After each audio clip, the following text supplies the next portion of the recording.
everybody. This is William Del Pilar, and this is an emergency presentation of Fired Up. Uh-oh.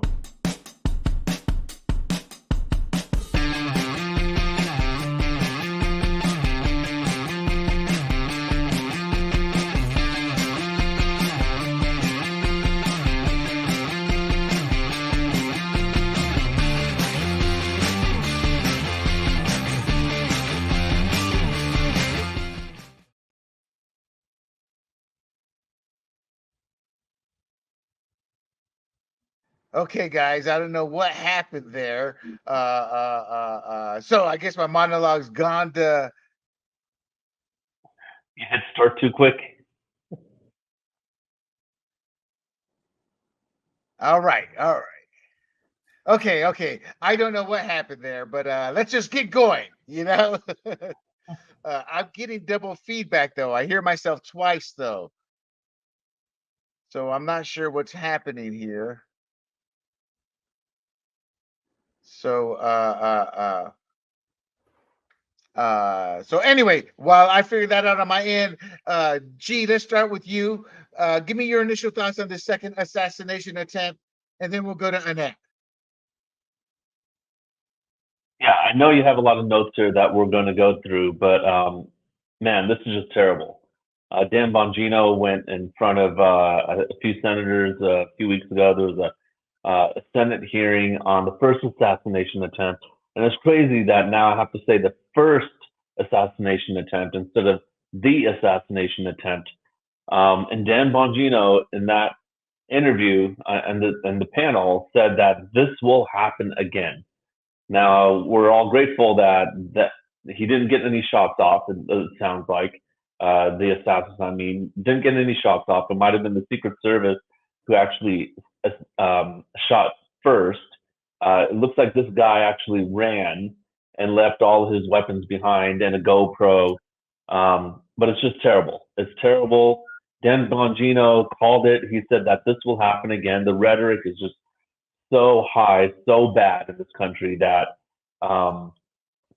look, you got unstable individuals who are going to take literally a presidential candidate and the president of the United States saying Donald Trump is a threat to democracy, and they're going to take it literally.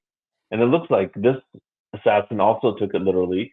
On Twitter, he's saying that Donald Trump needs to be defeated in order to save democracy. And maybe he took things into his own hands. So I know you have a lot of details, William, to go through. I didn't want to give too much away, but just terrible that it happened again. And while you were rebooting, after Dan Bongino called it a couple weeks ago, said, this will happen again. And now we have a second, the operative word being second, assassination attempt against Donald Trump. No, and thanks for your guys' patience in prepping for the show and checking to make sure we're set up properly. Once we got the mainstream set up, I didn't shut down the Rumble or the YouTube. So I'm hearing all these voices 3 or 4 times. It's like I'm in a sanitarium with all the echoing. It was on me. I apologize. Thank you, G. So Miss Annette, what are your initial thoughts when you heard about this? Oh, and I'm sorry, G. Before we go to you, G, Annette, I'm sorry, G, when did you first hear about the assassination attempt? I was in my car and I was driving and listening to the football game, and then I had my phone over to the side on my vent, and I see the notification saying shots fired next to at the golf club at the golf course near Trump, which is the same exact. And actually, the first assassination attempt, I was in Hawaii looking for a parking spot. And I was idling behind this car, and I saw a similar notification. And I took my phone and I went to landscape. Well, I opened up YouTube TV, went to landscape mode, and started watching while I was idling there. And both times, the same exact situation, sitting in a car. Wow. And you, Annette, what were your first initial thoughts, and where were you when you heard it? I was getting into the car. Bill was picking me up, and he said, "You won't believe what happened." And he said there were shots fired and it was Trump. And I said, I can't believe it. This is so frightening to me, and it's such a disgrace. Again, I feel like what the rhetoric calmed down for maybe 2 minutes. Yeah, really. They were talking about how important it was that we toned it down and that we didn't use like the inflammatory sort of language about Trump and about what he was going to do, and that he was like Hitler-esque. All that was going to change, because it really was so scary to see him on that podium taking a shot, right? But that lasted literally a day. And then all of a sudden we had this, and this is like, wow, is anyone even phased? I don't know. I guess they're more worried about, like, I think, G's referring to that guy, Dan Bongiorno? No, Bongiorno? Bongino. Bongino. Bongino. Bongino. And I think he mentioned something about they were more concerned about the color of the ties, making sure that it didn't look like they were being really supportive of Trump. I'm like, what are we doing? This is disgrace. It is scary and disgraceful. Yes, it is. Yes, it is. And before I start, a big thank you to Big John. Today's a family day for him, so I'm sure him stepping up and getting this all set up for us. Thank you, and thank you for everybody for tuning in today. Hit like, hit share. And my thoughts were, I went to a wonderful memorial service for a woman who was taken too soon at 74. She's conservative, so I'm sure she'd be as shocked as we are right now. She was a devout Christian, very godly-esque, and I loved her to death because all the work that we're doing, she supports. And when you have those fans who will just listen to you talk and they're like your cheerleading crew, she was that. So I came back from that wonderful memorial service and sat down, and I was so stuffed from all the great food everybody brought that I'm like, with a cup of coffee, vegging out. So then I'm like, okay, I got to get to work. Sunday's my biggest work day. And I sit down and I see somebody live or on Space, doing a live stream, what we are. And I'm like, what are they talking about? The Trump assassination attempt right now. And as I'm looking at my notes, I'm like, oh my God, they have a second one, And I'm not shocked. No disrespect to Dan Bongino, but there were a lot of us that were like, after what, 2 days, it was back to the rhetoric. Trump, as you said, Trump is a threat to democracy. And so I am not shocked. I am not stunned. And let's be honest. When Kamala says at a debate it's going to be another bloodbath, and she's insinuating Trump's minions are going to start or want to start a civil war, want to start riots, etc., and she's not fact checked, I view not only the Democrat Party, I view this as validation. It's the Democrat Party and their rhetoric that is creating this, along with the mainstream media allowing it to happen. And that's why I'm wearing my Trump is the Punisher. That guy's taking it, and he's going to have to start dishing it out. He's going to have to start coming out. And he did it at the debate. And the debate was the first time I took a bullet, and it's because of your rhetoric. Remember, I can't remember the exact line, but he pretty much said it's your rhetoric that started this. Well, let's get into some details about this. And one detail is, guys, correct me. Do not let me slip. I believe it was somebody said it was an AK-47. The early reports I heard was AR-15. So I haven't been able to see that. So if you guys know, please. I was seeing AK-47. For sure. Right, AK-47. Yeah. And on a side note, they tried to frame my father in Vietnam by trying to bring one over. My father was not like that. But anyway, so, okay, our producer has stepped in, Big John, AK-47 with a scope. 300 to 500 yards away. As somebody who goes shooting all the time, once you get a scope, based off the quality of the scope, 300 to 400 yards is not far away. There are you have wind and all that. I'm sure the hardcore people will tell you, but a scope has just really changed the landscape completely in shooting rifles. But anyway, so the gunfire was reported near Trump's International Golf Club in West Palm Beach, Florida. That was a shocker. I assumed it was a rally when I first heard of it. And I'm like, oh, he was golfing. And it's funny because he's such a golfer. My first thought was, what joke is he going to sit there and talk about this? And he was talking to Lindsey Graham. And I guess he told Lindsey Graham what he was shooting. What he was like under 5 or something. I'm not a golfer, but under 5 par. So there's Trump's humor and his love of golf still. But the incident occurred around 1:30 today. I assume that's Eastern, today being September 15th. And he was playing between the fifth and sixth holes of the 18-hole layout. To golfers, that's probably important. But Secret Service agents spotted an individual with a firearm near Trump's golf club and opened fire.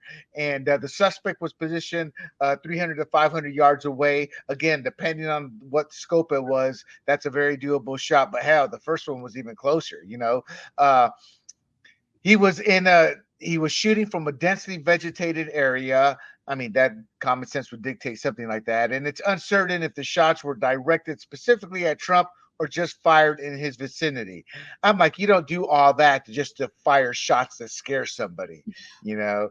So my thought process is they were firing to kill Donald Trump. Uh, After being shot by Secret Service, and we'll talk about this a little bit later, there was not really a chase, but they were able to track him down because of the help of a civilian with a camera who was able to get the make of the car. But after he got shot by Secret Service, he abandoned his rifle and escaped through the underbrush. And the FBI is treating this as an attempted assassination. And from there, G, and because of the rapidness of trying to get this up, you found a post of this gentleman, and tell us a little bit about the post, about 20 minutes, and as to why he wanted to go fight, I think, for Ukraine, or it showed. And while the topic may have been anti-Trump, it showed to me kind of like this is what a brainwashed individual looks like. Yeah, absolutely. So it's a video of Brian Wesley Ruth, and it was posted, I believe, on his Twitter or Facebook page.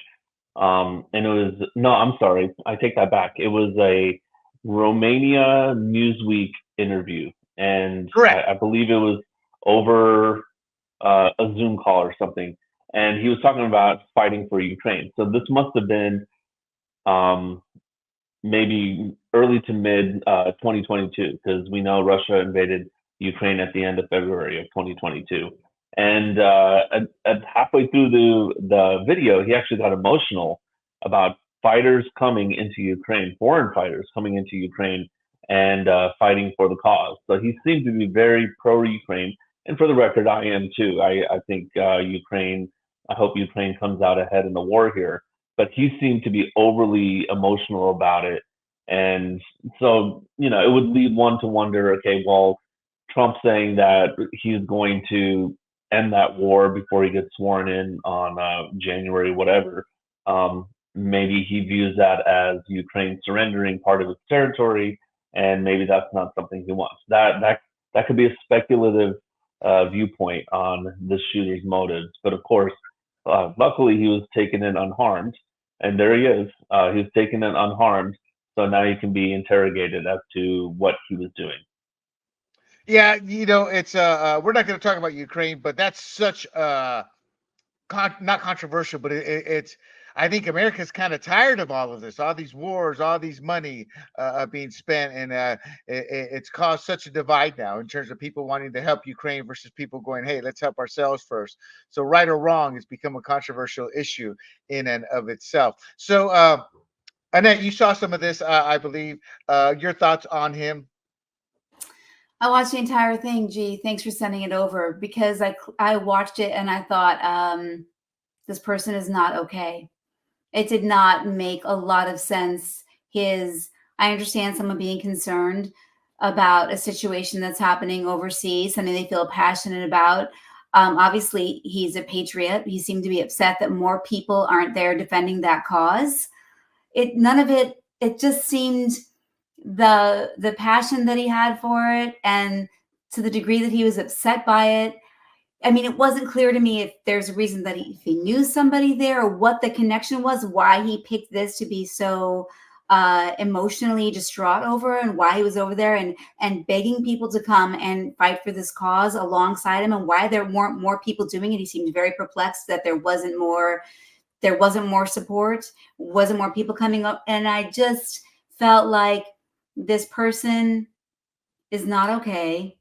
He didn't seem like it was stable thinking to me. And I don't know. I felt like yet I didn't. Okay, yet I didn't feel he was recklessly the kind of person who might be reckless and do what he just did. Do you know what I'm saying? So I didn't like Right. from that video. Didn't really make that connection. He didn't seem okay to me. Didn't understand what he was saying. Why he was so passionate about this. But on the other hand, I'm like that. He's got this patriotic shirt. You know, he seems. Oh, is he a patriot? To me, like if you're a patriot, you're like. Do you know what I'm saying? So it wasn't Yes, really yes. didn't really make sense to me. You know, my first experience with this and Americans going to different wars was in reading on the Spain war, the Franco war, where a lot of English and a few Americans went over to the fight, and it wasn't for family ties; it was for ideology. To me, being born and raised in Panama as an American citizen, starting to understand communication as a child and indoctrination and the reason I say it's controversial, the Ukraine war, is because I look back to 2014. I have a libertarian belief system, and in 2014 we helped overthrow a duly elected Ukrainian government because the government that was elected was more aligned with Russia. And because of that, we helped a coup. It's also been known as one of the most corrupt nations in the world in money laundering, being for others being able to. So I'm not saying I'm anti-Ukrainian as much as it's not as black and white as people. Plus, after the World War II, we told Russia as part of our agreement post-war that we would not push NATO to their doorsteps, and that's all every president seems to have done in our lifetime since the Berlin Wall fell. And it's again, I'm just stating the facts, and that's why I'm like, I don't think it's black and white. So when I see him, I see a product of the mainstream media, of the neocon message. As I told you guys a few podcasts, or maybe last podcast, I come from a family we all served. I think combined, there's easily over 100 years of military service in just my immediate family. My brother, my half brother, was a commander of his own ship in the Coast Guard. My dad was an E9, made E9 in 14 years, and if you're in the military right now, you're going, yeah, sure, right, rolling your eyes. That's what I would do too. But he made it in 14 years. That's impossible today. It was unheard of when he did it. You know, all three of my sisters served, my brother served, and I served. So uber patriotic. You know, after the second Iraq invasion, I was why are we there?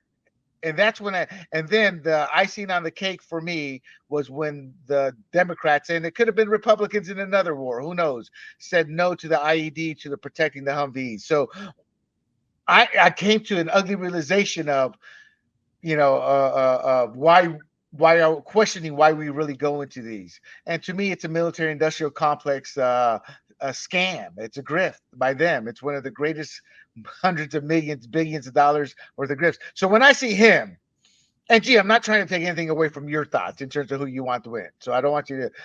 I'm not looking for a fight here. I'm just trying to explain why I see him. So when I see him, I see a misguided individual. I see somebody who's been brainwashed by the media machine, by the government machine, by the military-industrial complex. His beliefs are going over there. To me, are without rational thinking. But again, it's not strange to humanity. The Brits did it against Franco, so as did some Americans, and we have Americans serving over with Israel, and that's one thing I don't agree with, is us giving these people, these individuals, benefits as if it was an American war, because it's not, you know. So I look at our country is responsible for creating this individual. To me, there's no other way to put it. We can put the blame on him. He's a nut job. He's this. He's that. But he became this way because of what he saw on television, what people Well, I told just him, people linked in he the trusted. private chat a tweet, which I wonder if I can share. I don't know. I Big have John, can he share? I have a share screen button here, and it looks like I can. So let's try this. All right, you guys see it? I don't see it, so I don't let see me it. pop it open Oh, over there we here. Oh, go. there it is, All G. right. There it is. Yes, you All can. That's right. him. So There's- it You makes got to me make it bigger. wonder: is he really, like, when you listen to that video that you were showing? He seemed pretty coherent. And then I'm looking at this, and he's talking about trying to get soldiers from Afghanistan on a recruitment effort. And I have to wonder what that's all about, because a nut job doesn't go down there and say, okay, well, I'm going to go down now to Afghanistan and try to recruit people. So this is interesting, because was this guy down there on the down low for some reason? I don't know.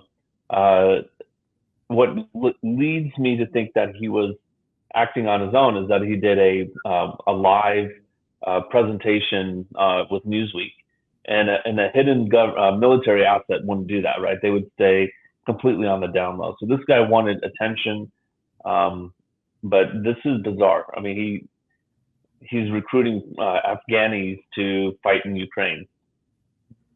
Right. Gee, they couldn't see the font here. I'm gonna share my screen there. I've maximized it. That's Okay, great.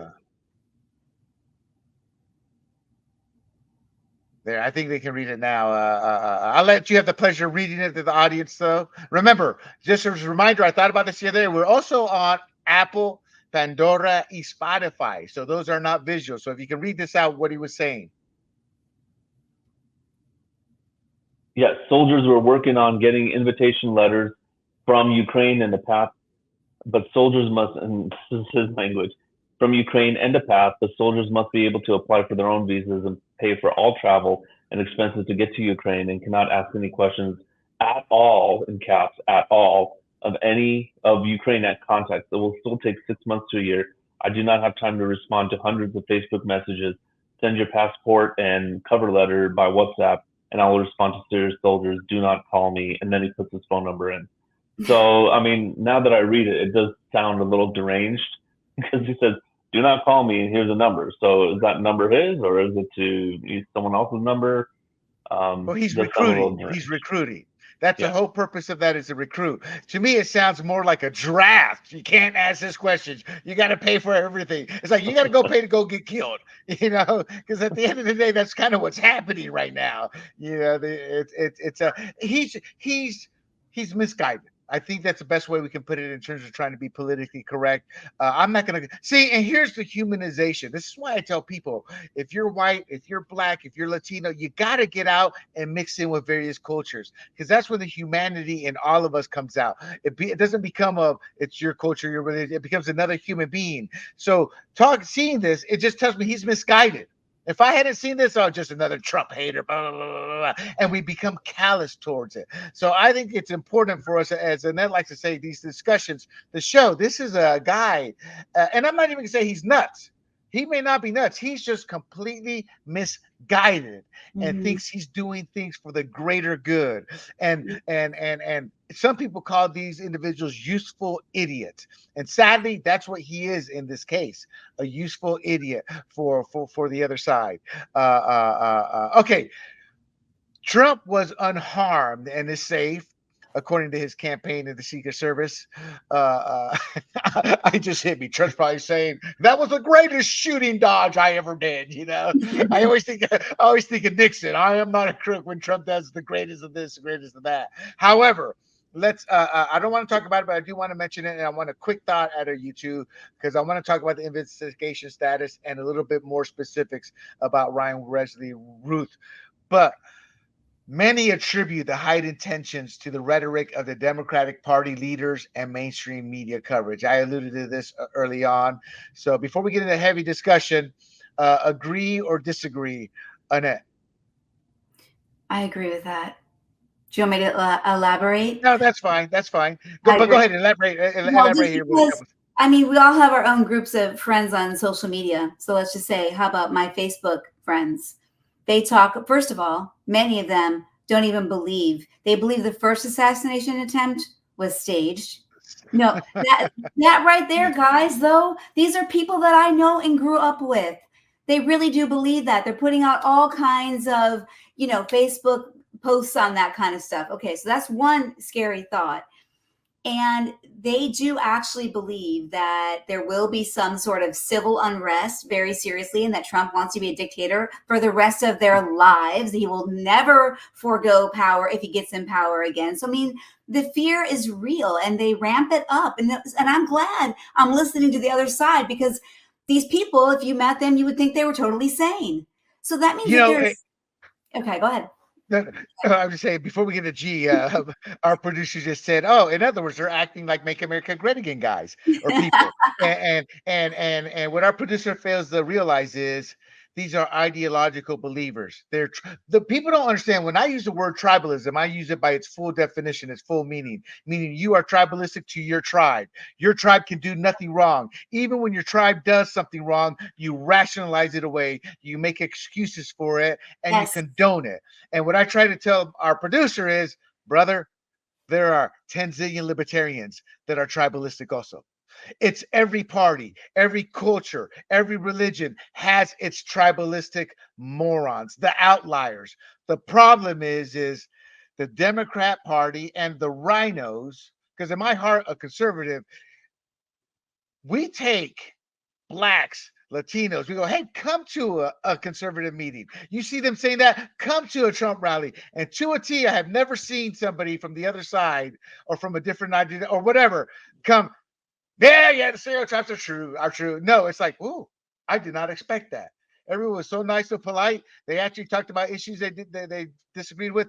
We're the actual minority because yet we're the majority. We're the silent majority because our voices are drowned out on our side by the MAGA sycophants. And I mean those that are just true believers. Yeah, Trump's still in charge. It's a shadow government. It's like, please. Or the people that you're describing in that, or the libertarians that think that the whole world is plotting against them secretly, and they can't get elected, not because they run crappy candidates and bad philosophies that don't translate into political ideology. It's everything else. So every party has it. And why do we have religious wars? Because of ideological beliefs, so these people in that are everywhere in every party, in every culture. And I'm not trying to defend the Democrats or your friends. I'm trying to say I was chuckling because I'm not shocked. They are everywhere. And it's going to take people like us to go, stop, slow down. You know, Obama is not a god. He's not going to pay your rent. He's not going to pay your electricity, and he did it. So so why are you all of a sudden shocked? And on the flip side, Trump is not a god. He did not build the wall, contrary to what you want to believe. So it's on both sides, and I felt it's important to point that out in a situation like this, because even though it's well deserved, we're going to pile on the media and the other party. It's well deserved. We have to realize they're the ones pushing it today. I just told somebody on a different podcast a few hundred years ago was the Puritans. And I've said it here on this podcast before. They were screwed. If you sunk, well, you're not a witch. If you float and live, well, you're a witch. You're kind of screwed either way. And I'll always use that as an example because it epitomizes the no-win philosophy these individuals put on others. And in your case, they don't want to believe that their side can be as vile, as evil as they want to believe the other side is. They will knowingly lie to themselves. Some of these people know they're lying, but they feed into the lie towards the global. G, your initial thoughts here in terms of what I asked. And what I asked is many attribute the high intentions to the rhetoric of the Democrat Party leaders and mainstream media coverage. I just wanted to briefly. So I'll start with something Lester Holt said today, just a couple hours ago, that Donald Trump's rhetoric against the Springfield population, Springfield, Ohio population, has brought this on him. And I guess it was a teaser to a news segment later in the day or whatever. I thought that was just irresponsible because no one's going unhinged over they're eating the dogs, they're eating the cats, right? They're not unhinged over that. I think it's absolutely saying that Donald Trump is a threat to democracy. Look, like we've always had this hypothetical posed to, different people. If you could go back in time and you could kill baby Hitler or adolescent Hitler, would you do it? Right? And then by doing that, you save 50 million deaths in World War II, right? So looking at that, I think most reasonable people would say yes. I mean, that's an obvious trade, right? So when you call Trump a dictator, a threat to democracy, worse than Hitler or just as bad as Hitler, someone's going to take some matters into their own hands, and we've seen it twice now. So Right, yeah, right, right, absolutely. right. It's I learned reading comic books. There's a ripple effect. If you change something in time, there's no guarantee it's not going to happen again, but in a different way. My Right. point being is that's when I realized we don't know what would really happen if somebody did kill Hitler. What if somebody, or better yet, the example I was talking with our producer a week or two ago was about dropping the bomb. And then I brought up on this podcast, well, had we not dropped the bomb, had we gone, how many millions more of our boys would have died? How much longer would the war, would the death toll have been the same, just in a different manner? We don't know. And that's the problem with society. It's easy to be that armchair greater and holier than thou, Jesus, behind your computer, stating how you would handle it or how they should handle it. That's what my relatives used to call, y'all have some first world problems, meaning y'all create problems. We're just trying to feed our families down here, And we have a big tendency to do that. And as far as Lester Holt, see, this is my issue when it comes to somebody like Lester Holt, a beloved minority figure who earned his way to the top, who now abuses it. He knows he's kind of untouchable because of that. So he gets off on being able to say it. Me, go bleep yourself, Lester. You're a liar. You're the person that I just mentioned to Annette that knows the truth, but is purposely taking advantage of it. And you're just making the flames greater because of your anger and hatred towards Donald Trump, simply because you disagree at the fact that he raised Blacks, Latinos, Asians, and all Americans from the poverty. Why? Because you, Lester, live in an ivory tower and you don't have to deal with that. But us everyday Americans do. And Donald Trump gave us the greatest economy. But you're okay with the crap we're going through right now because it doesn't affect you, because that big contract you have means you don't have to worry about tomorrow's bill, tomorrow's electricity, feeding the dog. We got to give up the dog because we just can't afford to feed him anymore. We need to use that money to go elsewhere. That's my problem with the Lester Holt of the world. And Lester Holt, an outlier, meaning he's in that top 1%. There's a lot of people in the top 20, 30%. They think the same way because they're not worried, or they don't live in California, So let's get to the investigation status. But can I say something really quick though, William? Yes, ma'am. I mean, I think what G said was really important, because that's how somebody who's might be a little bit off, a crusader who needs a crusade, can rationalize it. He's doing something that is like savior-esque. He's trying to save the people from this big problem that's looming and going to destroy our democracy. Do you know what I mean? So he can rationalize. You're talking about the shooter? Yes, I feel like what G said is really a really interesting psychological point. I mean, people need to feel purposeful in their lives. He really seemed to say that was something that he was seeking out, which is why he found something in Ukraine that he could say, like, we're doing something, we're being active, we need to be here, this is so important, and now so then that does translate into perhaps why he might try to do something like that he did, where he thinks he's saving, he's rationalizing it, he's doing this great deed. I don't know, I just think psychology plays a big part in some of these things. You gave him a lot of credit. Well, I think William, you gave him a lot. You're right. You're right. But you gave him a lot of credit when you said maybe we created it in terms of like the rhetoric that we're having in the United States.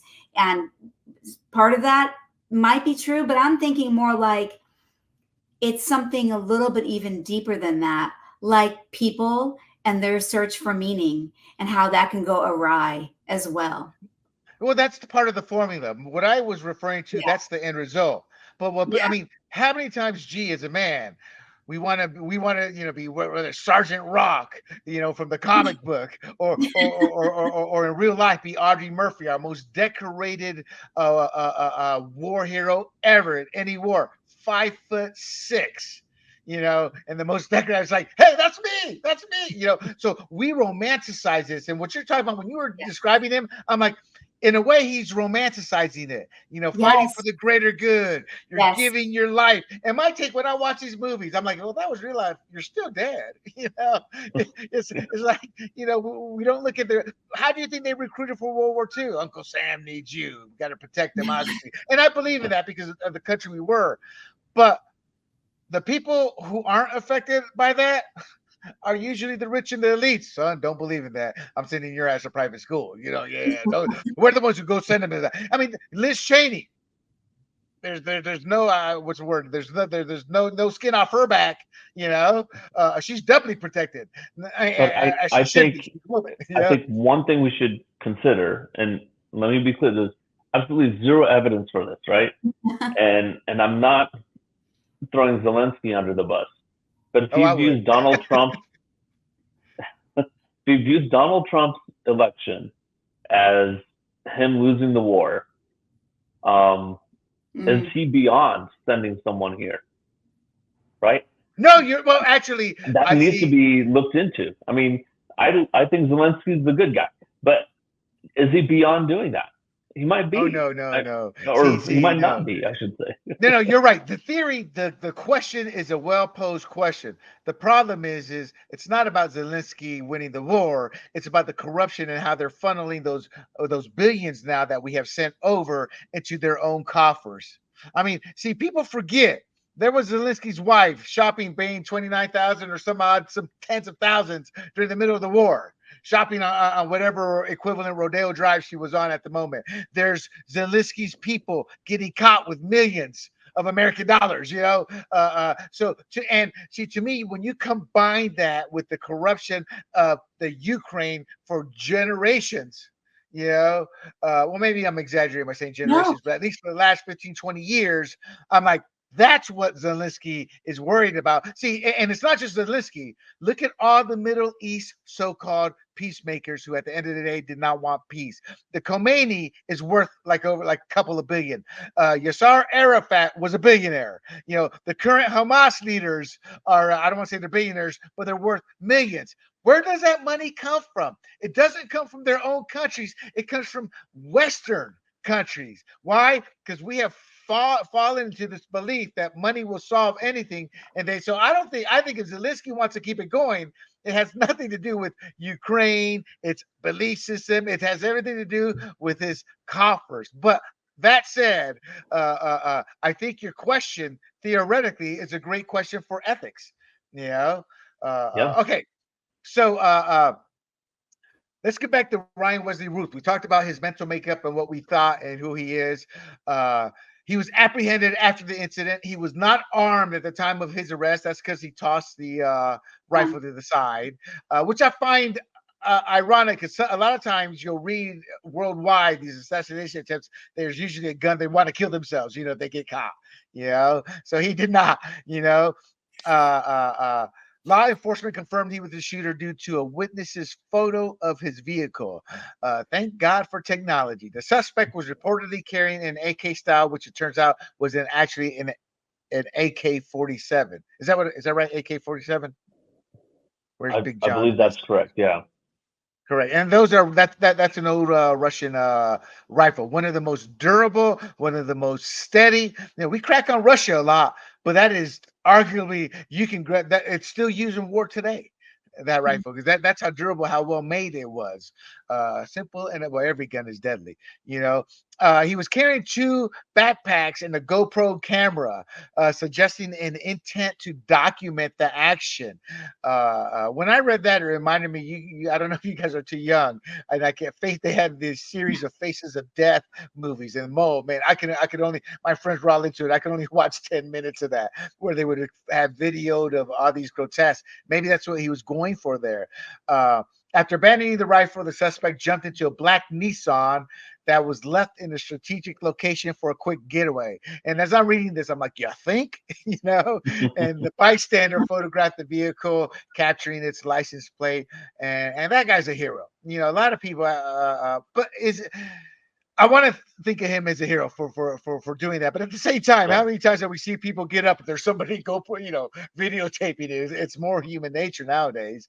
And using advanced surveillance technology, which I'd be curious to know what it is, probably cameras, in certain spots. The suspect was tracked. The I-95, for people that don't know it, is a major interstate that runs up and down the East Coast. The I-95 highway apprehended at gunpoint. And that when apprehended, the suspect was unarmed and appeared relatively calm, not showing much emotion. First of all, we'll go to G. G, your thoughts on what was just stated in terms of the reports of who of the actual situation. But I'd like to hear your thoughts on the fact that he was relatively calm, not showing much emotion as well. Yeah, I mean that is just amazing that they could act upon that so quickly. I mean, one, you got this bystander who recognized what was going on, and I wonder how that bystander recognized that.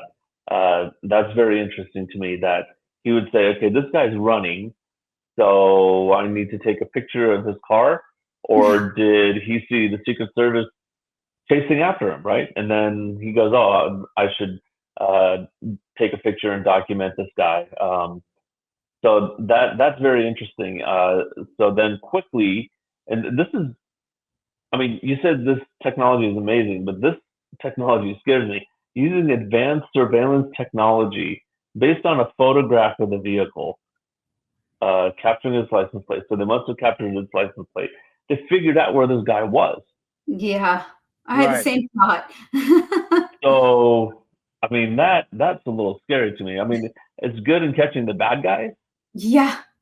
But when you're a good guy, I mean, we're not getting away, right? If this thing does go down as a totalitarian state one day, we're not getting away for anything. I mean, they're going to track us down for whatever. But I'm glad they caught this guy, and he was calm, not showing much emotion. So I saw somewhere, I don't know, I was watching a lot. They were saying, oh, well, we never really got the truth because Lee Harvey Oswald was never caught. I'm like, no, he was caught. He was just killed. Yeah. And he was relatively calm and didn't show much emotion and just said, I'm a patsy. So what's this guy going to say? I think he's going to say something to the effect of, I'm a patsy. I was set up. So just wait for it. I believe that's what we're going to hear out of this guy, and that's what's going to come out. Annette, maybe he's hoping for Kamala to promote that GoFundMe account to get him out of jail.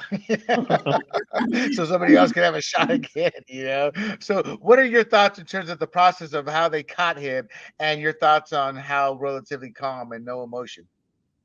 I had the exact same thought as G when I read that I'm like, where are we living? Are we in a surveillance state? I just feel like and I guess she's right. I mean, that's great when you're trying to catch the criminal, but to me, I feel like everywhere we go now, we're being documented, we're being watched. You know what I'm saying? I don't. That's a very scary thought. That's a very dystopian. We're headed into that sort of like dystopian world. In terms of his demeanor, I mean, I find I shouldn't. And that's exactly what they don't want you to do, is get sort of like fixated on these kinds of people who do really intense things like this and like try to figure out their psychology, but I am fascinated by people who do extreme things sometimes, and I wonder about them.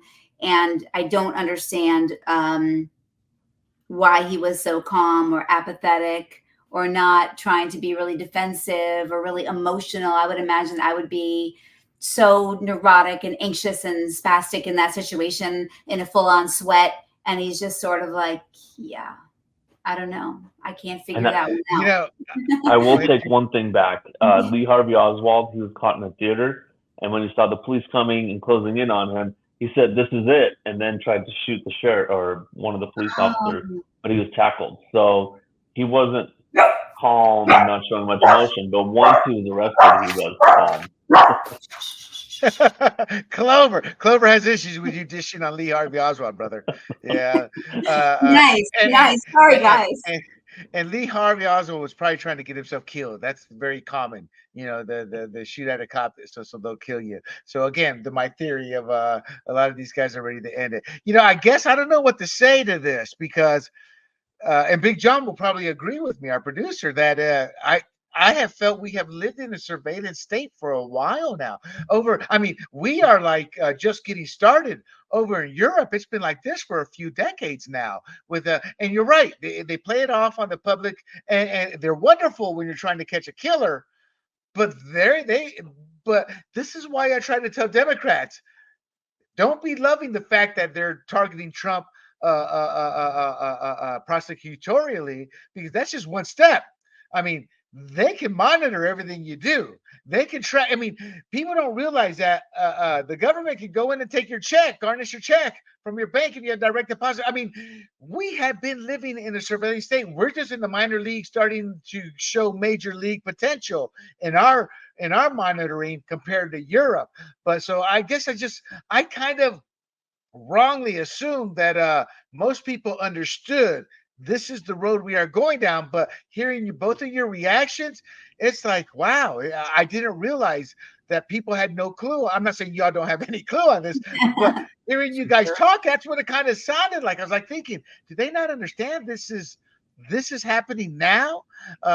In fact, when these things happen, my take is, why haven't they caught it? What do you mean talking about? Well, we got all the surveillance. I mean, it's true. They can use a satellite and come down and track you. Now, it's not exactly like Tom Clancy says it is, but we have that technology now. So if anything comes out of this, I hope some people do notice it. Wow, they're able to track. Ooh, that's not good. I mean, it's hard.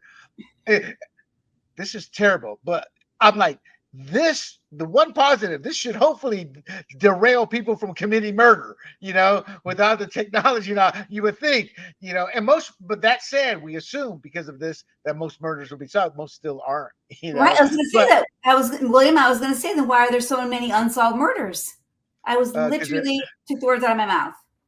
I would say this kind of technology, maybe not surveillance, but DNA technology, increased the number of murders. And the reason why is if you do something to someone, you need to dispose of them now, right? Because there's DNA on them, and now you have to. Well, is it increased or just make a better mastermind criminal? Yeah.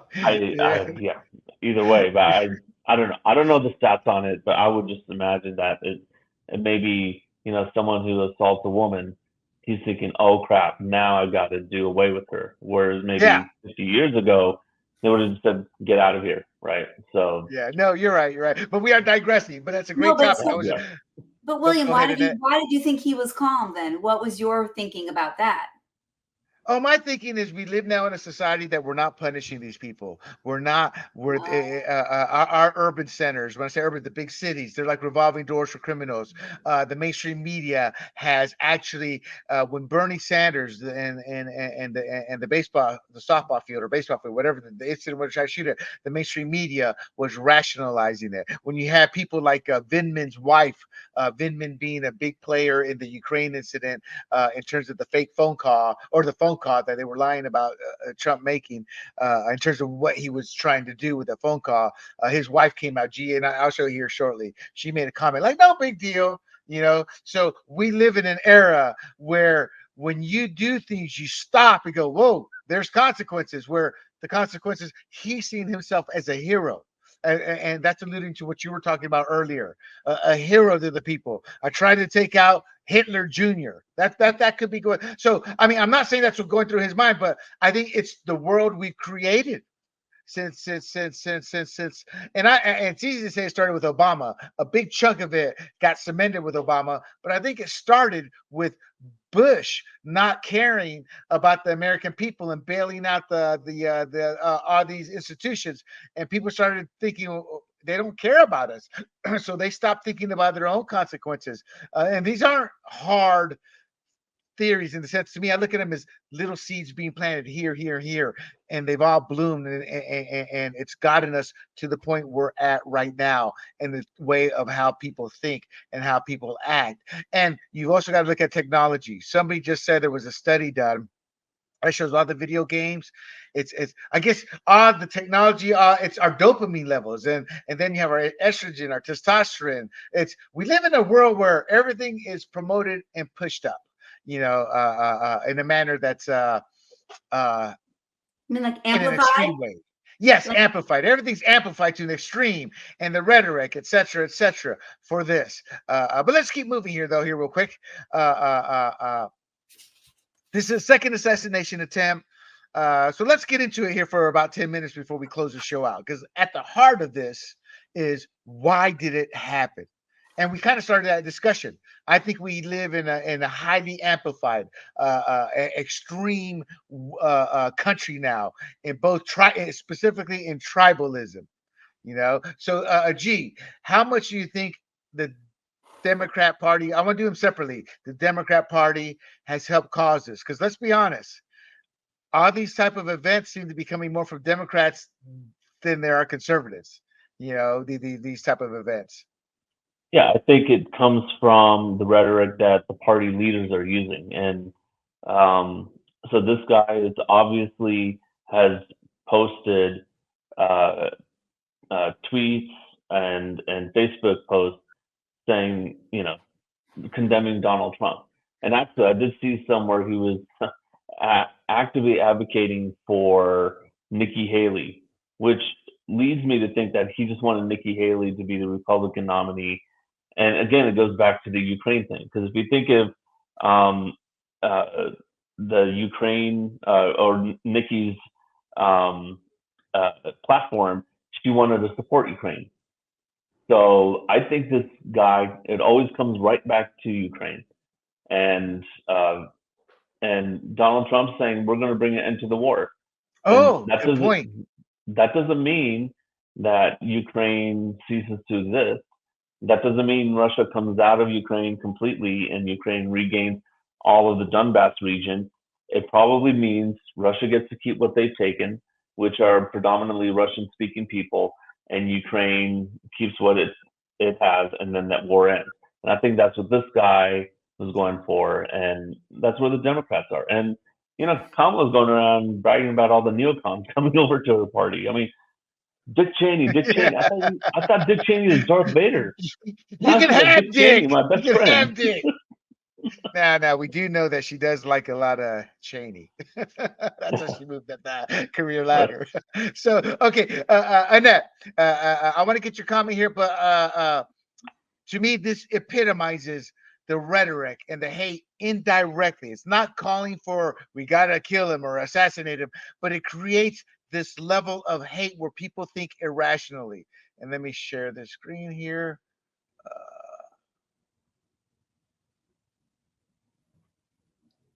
Extreme Make America Great Again Republicans are the party of a national abortion ban and Trump's Project 2025.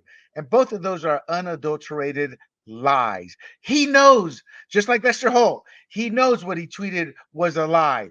But I think that's what we're getting from the party to create. But before you answer, let's say hello to Tiffany Vinci. As you guys know, we're starting up. We love everybody there. Does anybody know Tiffany? Do we know you? We do. There you go. I figured it was Annette. Tiffany, Annette. It just struck me as we both know. We both know her. She's awesome. Well, thank you for supporting us, Tiffany. Now, and feel free to ask a question anytime.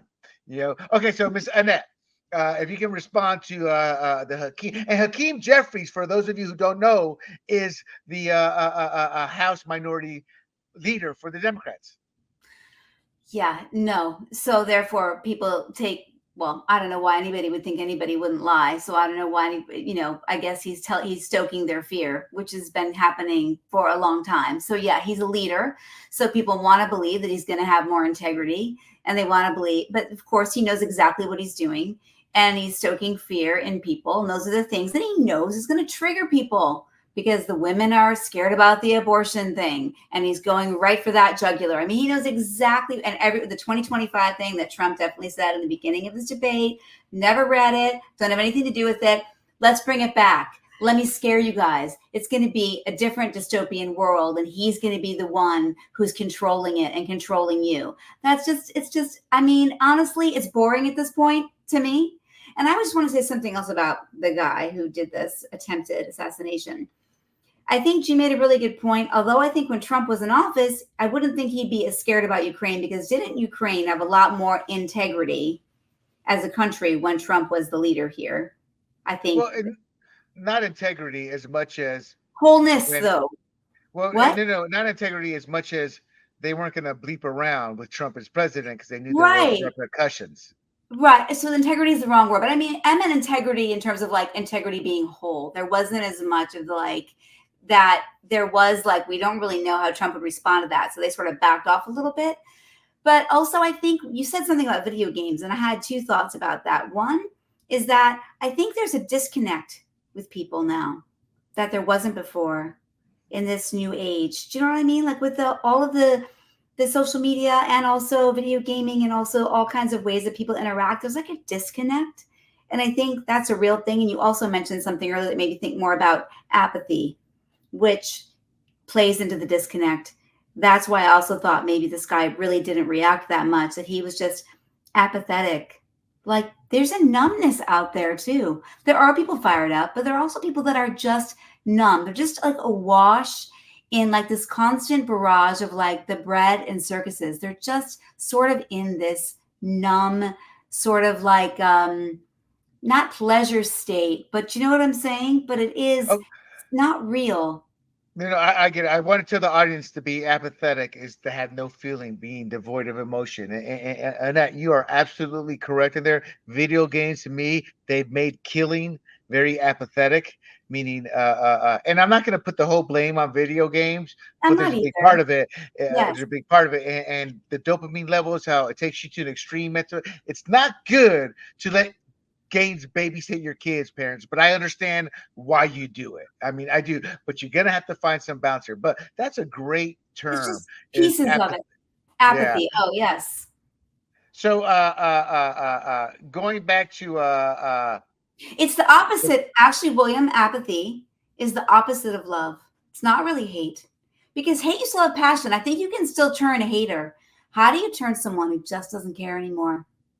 How do you make them care about anything? I think apathy is worse than hate, in my opinion. love. That's how you got to show them love. Yeah, Got to love. I put them. agree. I'm big for love. I'm all Yeah, for love. yeah. So, let's get back to some of Trump's enemies, and this is another reason people don't care anymore.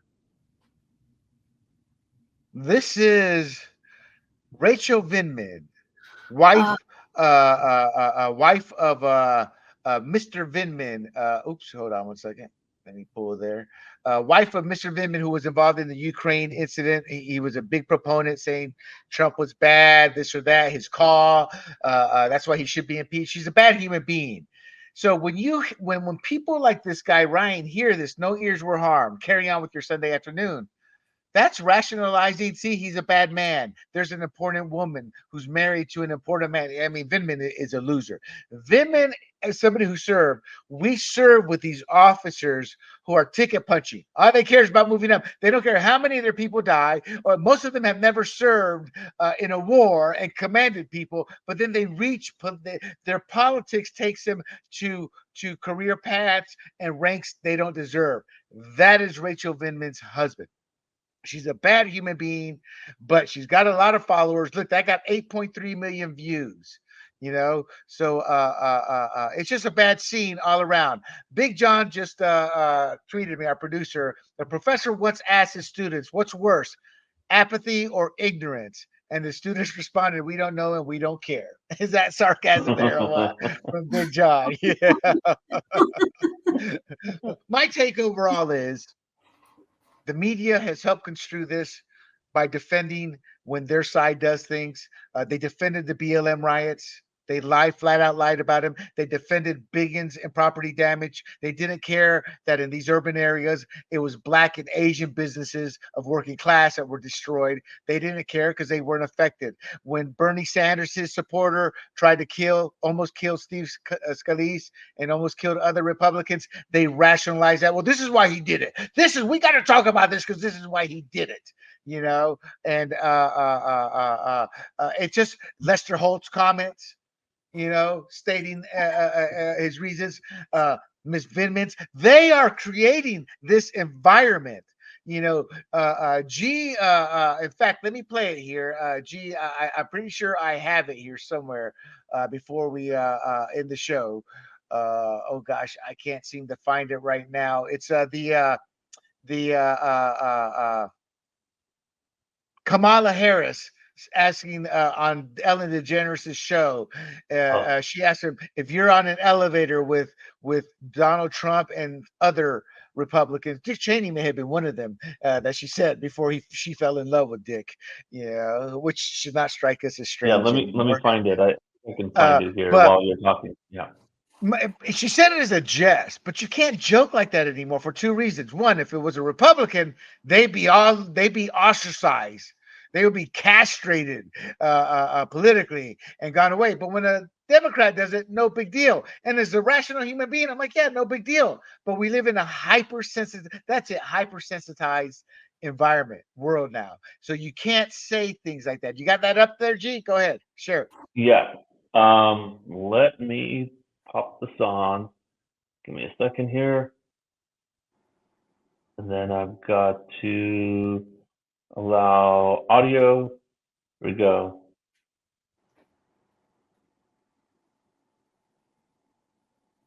All right. If you had to be stuck in an elevator with either President Trump, Mike Pence, or Jeff Sessions, who would it be?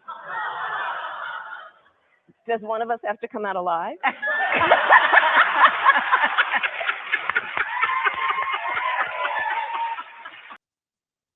There you He's have cackling. it. Yeah. He Oh, that cackled cat for like a good like 5 seconds. Yes. Yeah. And I'm not gonna do it, but I love cackling. I love mocking her cackling. I always cackle. Oh, my wife's like, you don't have it yet. You don't have it yet. In terms, but you can't say that now in a hypersensitized environment. And the fact that she did that on that show just shows that the left doesn't care what they say, what they do, what they tweet, and it doesn't matter who these nut jobs or these misguided individuals try to kill, because they will rationalize it away. And until our politicians develop a spine and push back on it, because sometimes I feel like I'm alone on an island pushing back. Oh, William, you shouldn't be saying that, or William, man, you're going to ruin any political career that you may thought of. And I'm like, I don't care anymore. I'm going to speak the truth as I see them, with my truth being built around growing up watching two dictators, being told by friends and family, you need to shut up or we'll be taken away at night. I have seen real oppression. I have seen real dictatorship, and we are headed down that road, people. And until we realize that, again, the surveillance state's a great example. To me, that's just, yeah. And back before they had all the technology, it was paying your local neighbor, paying your people to go narc you out. So that's always been the case, and that's happening here. So before we leave this, I will, and yes, Tiffany, we do agree with Annette a lot here. Apathy is opposite of love, but you should have complimented me and said the cure is more love towards that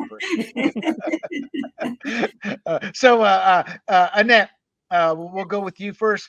Your final thoughts on this whole incident. One, not necessarily your thoughts on it, but where do we go from here is what I'd like to hear from you. Well, we have to be careful, I think, about what you just said because of freedom of speech. I think what she said was rude and obnoxious. And I think I don't think it would be treated as kindly on the other side for sure. There's definitely rules for me, but not for thee when it comes to the rhetoric on our side, right? And more than what they're allowed to say, even if it were to incite violence. However, I really do believe in our freedom of speech, even if it is rude and obnoxious.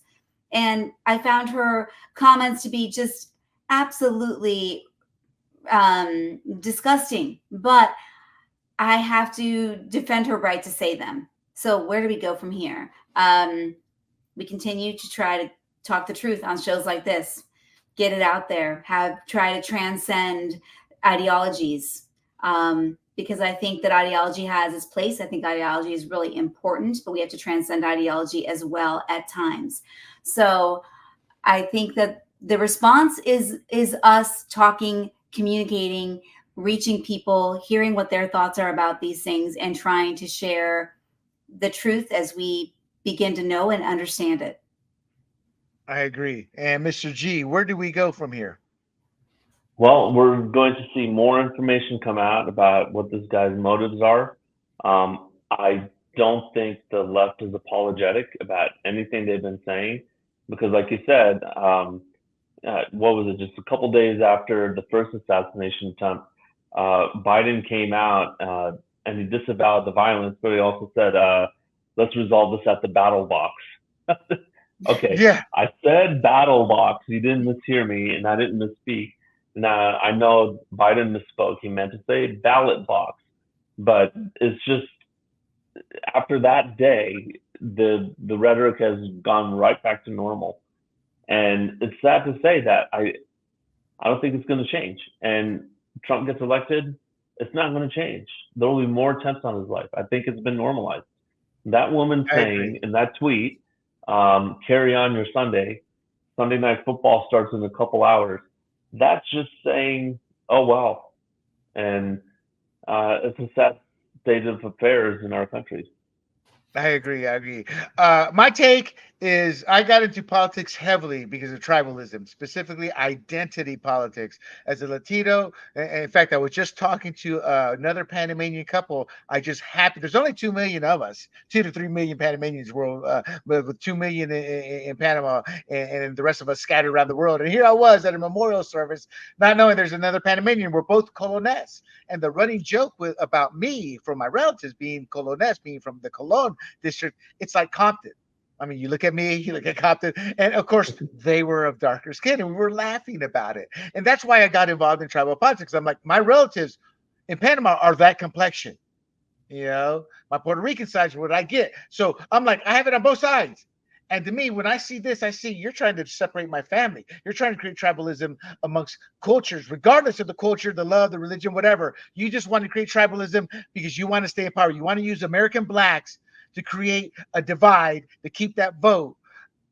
And so my take is we have to share individuals like this more often. This is how it will end.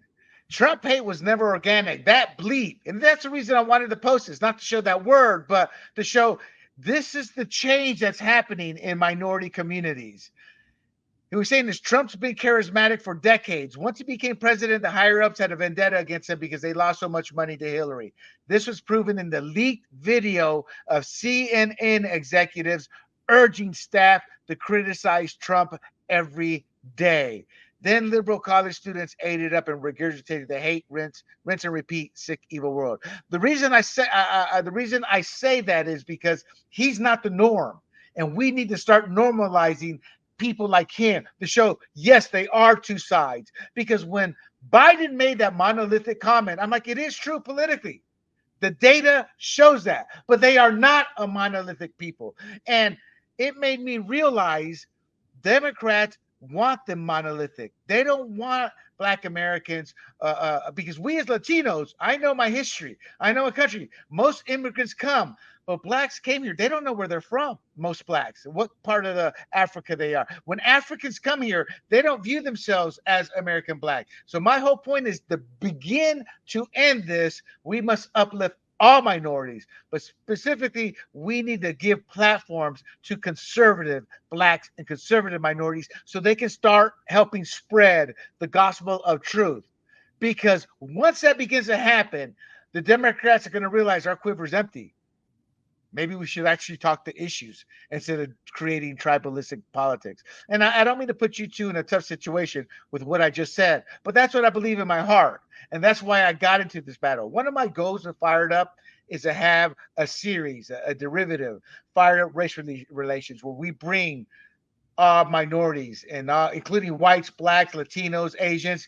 Let's have that talk on race that everybody says they want, but nobody actually wants it. Oh, and I'm sorry, G, I forgot Indians too. I forgot that. And the hairy Greek. So we'll bring Big John on too. But my point is, I really want to have that talk because I lose my own touch when I'm only around whites or Latinos. But when I was around the South with all my friends, we were so diverse. I looked at every human being compassionately. But what tribalism does, it takes that away from you. And it's easy to forget that humanity of ours, and it's not the same when you're not talking and living amongst them. Why? Because with upper income people, specifically white, they view us minorities as we're just dumb. What I'm saying, the ones that have practiced the subliminal racism, as I call it, meaning we have to help them because they're just not smart enough. I saw that almost every day towards my mother. It's like my mother may speak broken English. She may be a simple woman, but she's not dumb. And we're gonna have an episode on that one day. There's a great video by Ami Horowitz that talks about that, shows them. Well, blacks, they just don't have the technology. They don't know. It's like they don't know where the DMV's at. Then Ami went to Harlem.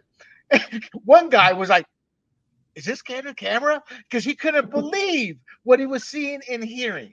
So I believe that's how we begin to turn this tide. It's as simple as that.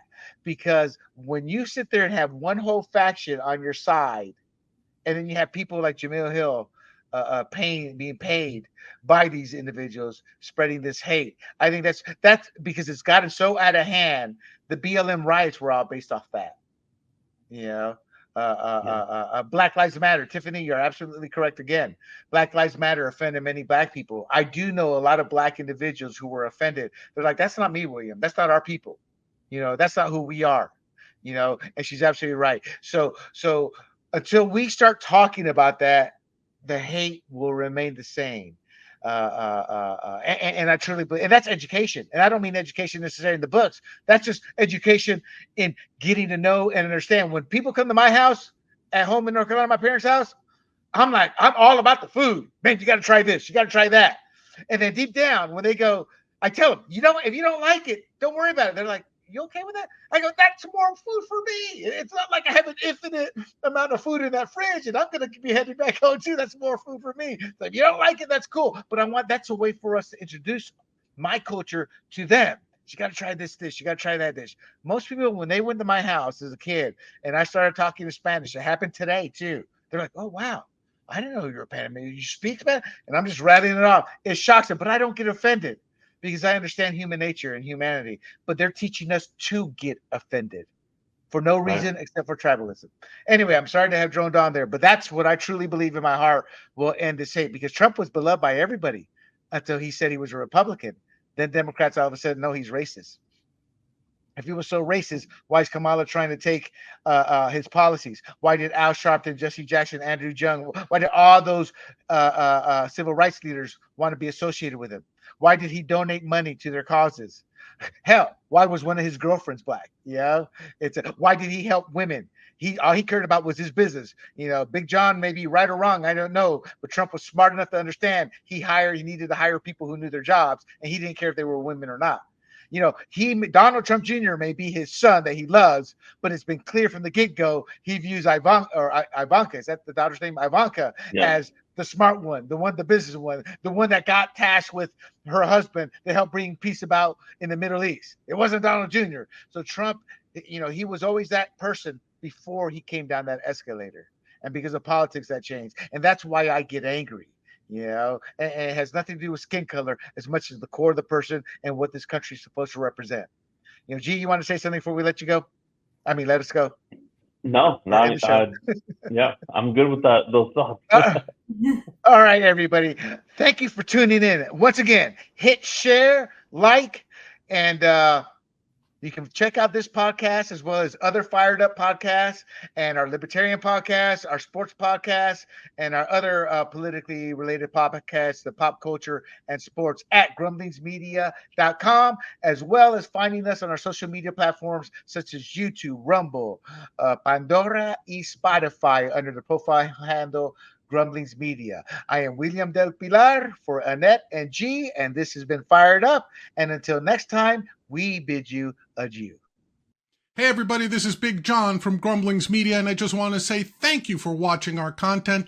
If you want to support our efforts here at Grumblings Media, just smash the subscribe button right here, totally free, or just go ahead and consume more of our great content.